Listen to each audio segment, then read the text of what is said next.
žmogus galvojantis sukurti filmuką iš savo ar draugų gyvenimo kažkokiu tai siužetą, turi prieš tai stipriai tą dalyką savyje išnešioti.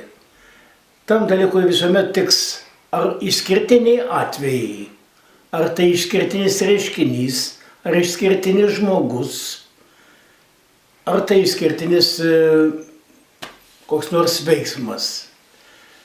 Ir bene pagrindinis dalykas yra, kad jūs išmąstytumėt ir stengtumėtės tą istoriją, kurią norite parodyti filme, parodyti suprantamai ir greitai, išsamei pasakyti keliais sakiniais arba net keliais žodžiais. Jeigu jūs ištemsite ilgai, kad čia prasidėjo taip, jau ten buvo taip, vyko taip ir taip, tai tą filmuką darote žiūrovui. Ir ekraną turi, pritraukti ekranas turi žiūrovą ir susidomėti juo.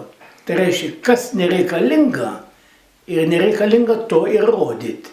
Ir atkreipdėmėsi, kad jūs pasakosite pagrindinai kino kalba, ekrane tą turinį veiksmą, o ne žodžiais ir garsai, ar tai muzikinis papildymas, ar žodžiai tik papildo filmą.